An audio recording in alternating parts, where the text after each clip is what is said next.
अब माइक आपके चहेते जिसको सुनने के लिए आप 3 घंटे से यहाँ पर खड़े हैं, यहाँ पर मौजूद है इस तपती हुई धूप में, मैं अब माइक उनके हवाले करता हूँ। इनकलाब जिंदाबाद, इमरान प्रतापगिरी जिंदाबाद, डॉक्टर जावेद आजाद जिंदाबाद, राहुल गांधी जिंदाबाद, मल्लिकार्जुन खड़गे जिंदाबाद, सोनिया गांधी जिंदाबाद। वोट चोर गद्दी छोड़, वोट चोर गद्दी छोड़। अब मैं माइक भाई के हवाले करता हूं।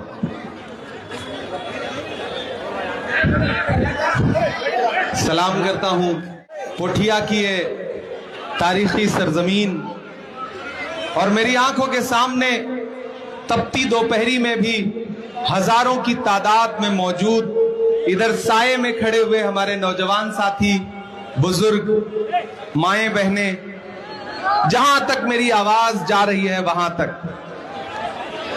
बहुत दिन बाद आपके दयारे मोहब्बत में हाजिर हुआ हूं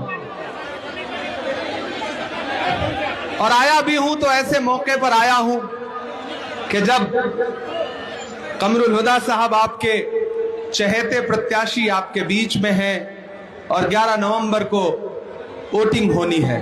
स्टेज पर मौजूद आपके अपने member of parliament doctor Javed साहब, मालदा से आए हुए हमारे मेंबर ऑफ पार्लियामेंट निशा खान चौधरी साहब, हमारे राजस्थान से आए हुए दर्जा प्राप्त मंत्री और एमएलए रफीक खान साहब, आपके चहेते सभी पदाधिकारी गण, न हम सफर न किसी हम नशी से निकलेगा,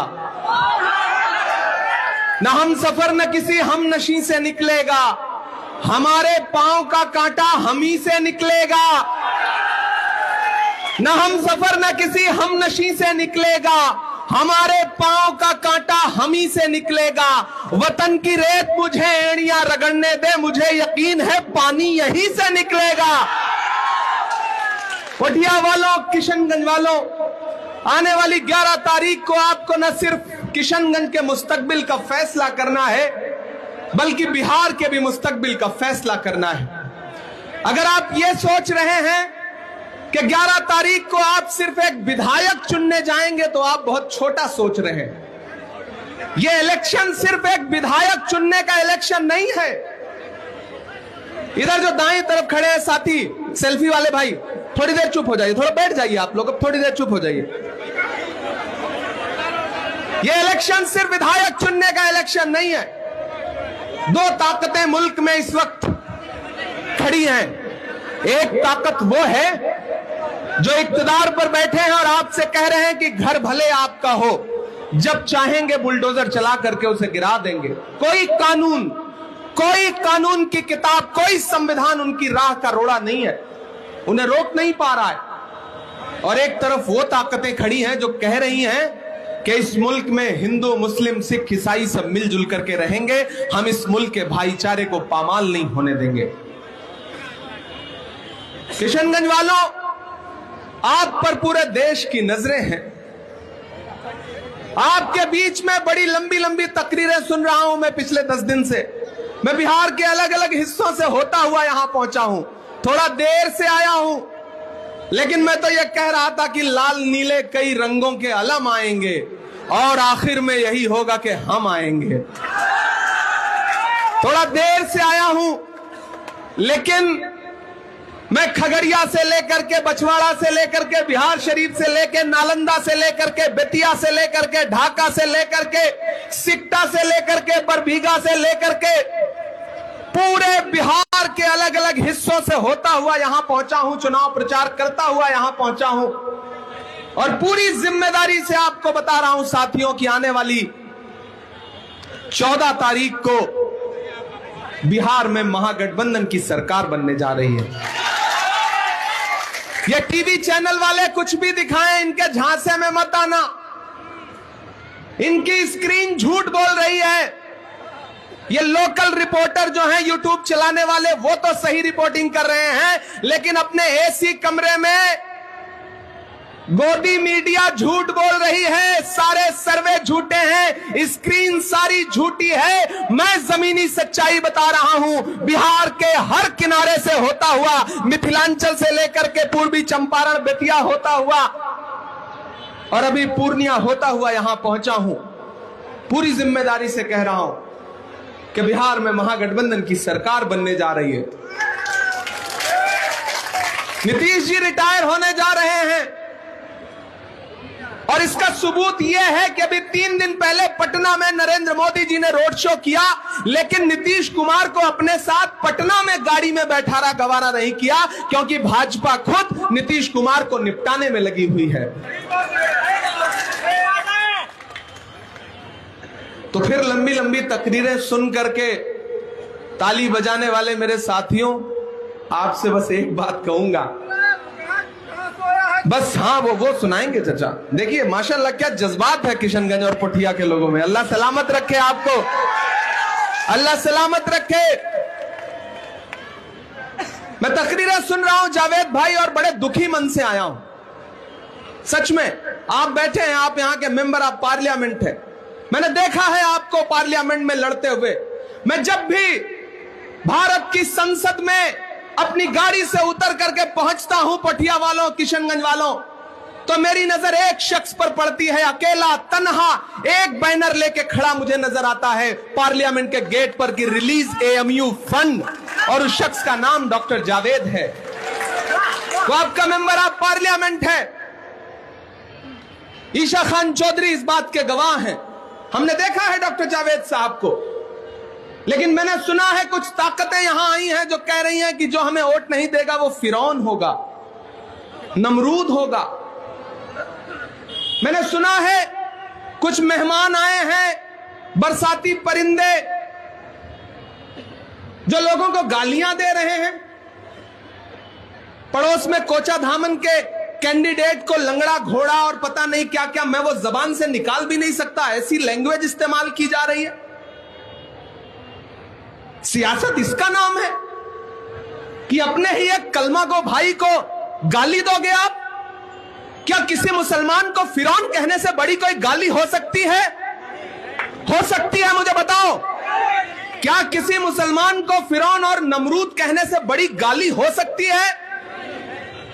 कैसे आपने हक दे दिया कि कोई मेहमान आकर के आपके बीच में आपके लोगों को फिरौन बोले, नमरूद बोले, गालियां दे? जो कांग्रेस को वोट देगा वो फिरौन हो गया, जो उनको वोट नहीं देगा वो नमरूद हो गया। यही लैंग्वेज तो नरेंद्र मोदी की भी है ना, कि जो हमको वोट नहीं देगा उसको सर्टिफिकेट नहीं देंगे। तो फिर उनकी सियासत में फर्क क्या रह गया?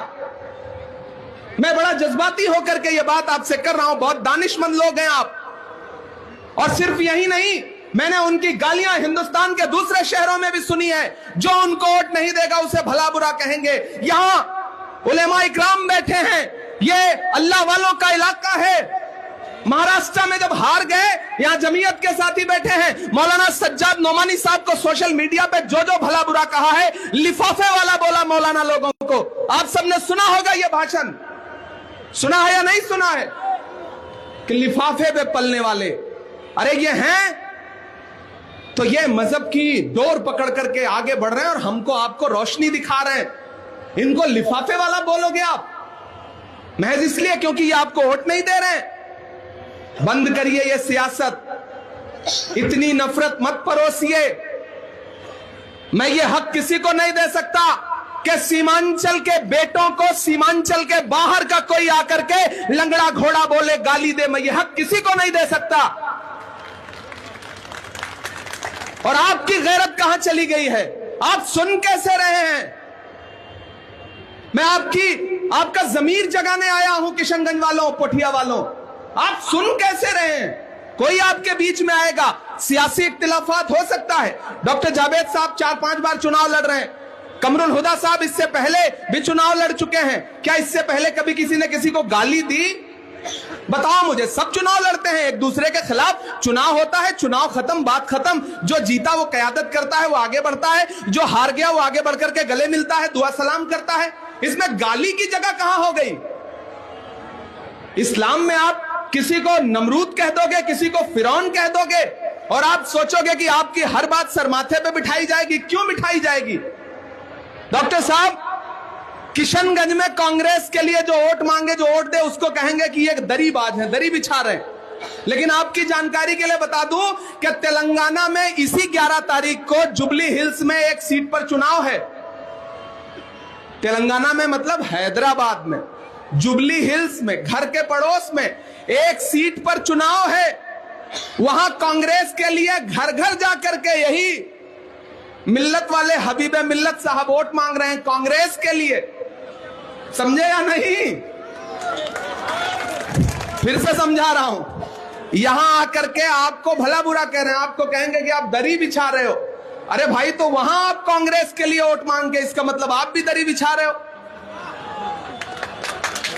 आप कांग्रेस के कैंडिडेट के लिए घर घर 5-6 दिन पहले वोट मांगो तो आपकी हिकमत है, और पोठिया और किशनगंज के लोग कांग्रेस के लोगों को वोट देते तो आप कहोगे कि दरी बिछा रहे हो।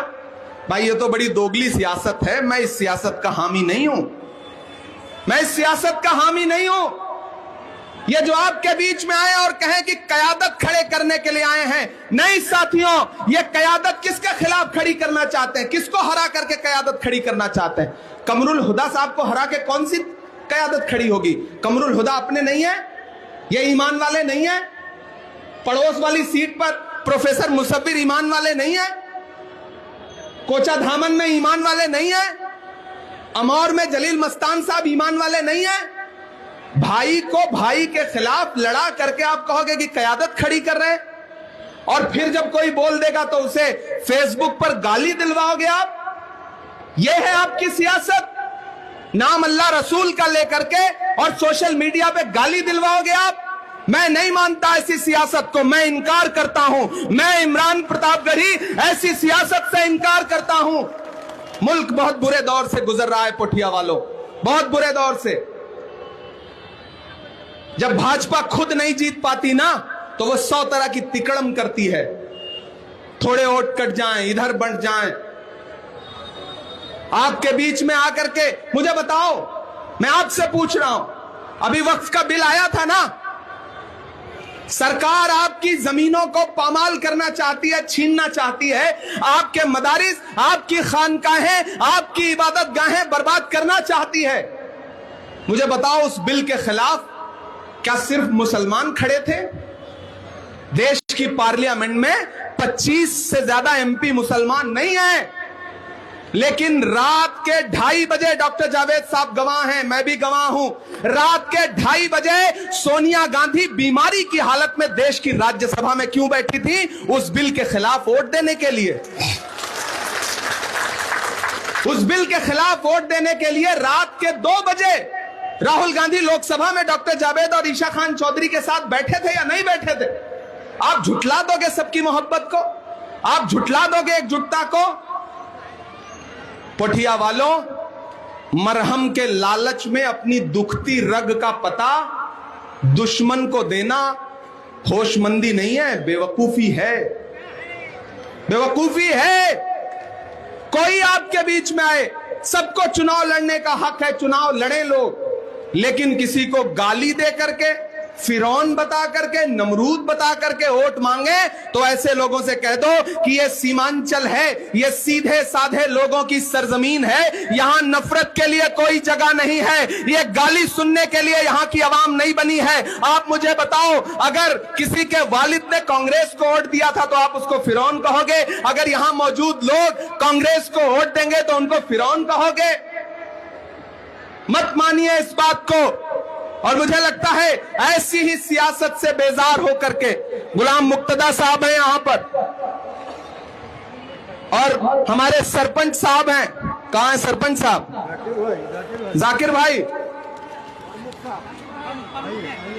प्रमुख साहब, और कौन? एक साहब और।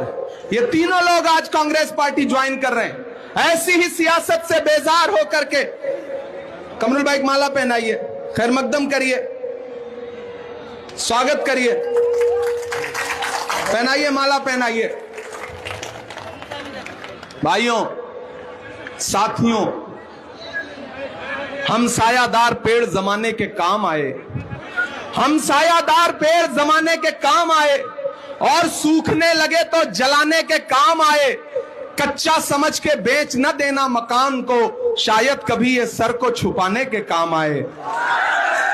इस सियासत के चक्कर में मत उलझिए, ये जो बरसाती परिंदे आए हैं उड़ के चले जाएंगे। सीमांचल में आपको रहना है, एक दूसरे से नजर मिला करके सुबह शाम साथ में उठना बैठना है, साथ में चूड़ा खाना है, साथ में दावत खाना है। इन सियासतदानों के कहने पे एक दूसरे को गाली मत दो, एक दूसरे से लड़ो मत। खुदा के लिए दामन फैला के अपील कर रहा हूं सीमांचल वालों कि आपस में लड़ो मत। इनकी गालियों का जवाब मोहब्बत से दो और इनसे कह दो कि अगर सीमांचल के किसी बेटे को कोई मेहमान गाली देगा तो मेहमान होने की वजह से उसे कुछ बोलेंगे तो नहीं, लेकिन आने वाले वक्त में उसको सीमांचल में घुसने नहीं देंगे, क्योंकि सीमांचल के बेटों को कोई गाली नहीं दे सकता है। ये आपको कहना पड़ेगा। कोई आपको फिरौन बोले ये बर्दाश्त नहीं किया जाएगा। और कमरुल भाई, आप चुनाव जीत रहे हैं, कितना भी साजिश कर लें भाजपा को जिताने के लिए, आपको नहीं हरा पाएंगे ये लोग। मैं जानता हूं डॉक्टर जावेद साहब आपके साथ खड़े हैं, ईशा खान चौधरी साहब आपके साथ खड़े हैं, रफीक भाई खड़े हैं, और पूरा महागठबंधन परिवार आपके साथ खड़ा है। मेरे भाई, जब लड़ाई बड़ी हो तो छोटी छोटी चीजें नजरअंदाज की जाती हैं। कितनी बड़ी लड़ाई है, कभी सोचा है? कभी सोचा है? हमसे पूछो, हम उत्तर प्रदेश से आए हैं, हमारे घरों पे चलते हुए बुलडोजर देखो तब समझ में आए कि हालात क्या हैं। असम में लोगों के घरों पे चलते हुए बुलडोजर देखो तब समझ में आएंगे कि हालात क्या है। मैंने पिछले चुनाव में भी कहा था कि एक विधायक, दो विधायक, तीन विधायक से काम नहीं चलेगा। हुकूमत कैसे बदलेगी, इसके लिए कोशिश करो। तो हुकूमत कैसे बदलेगी? जब कमरुल हुदा साहब को एमएलए बना करके असेंबली पहुंचाओगे तब हुकूमत बदलेगी।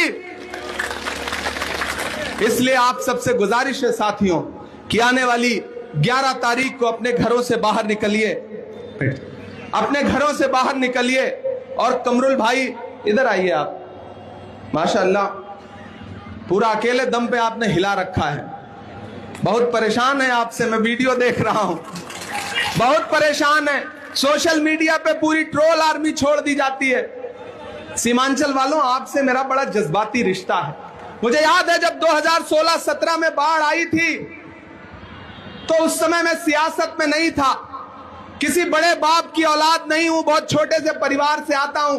आपने मोहब्बतें देकर के, मेरी शायरी सुन करके, मुझे दुआएं देकर के इमरान प्रतापगढ़ी बनाया है। तो मेरे पास जो भी था मैं अपना सब कुछ लेकर के आया था। इसी सीमांचल में घूम घूम करके बाढ़ में मैंने मदद की थी। उस वक्त डॉक्टर असरार साहब जिंदा थे, हक साहब जिंदा थे।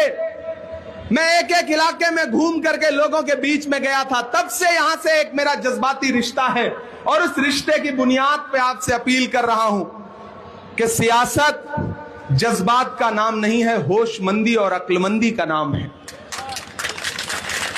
महान बादशाह सिकंदर ने जब यूनान फतेह किया तो जीत का जश्न मनाने के लिए शहर की सड़कों पर निकला।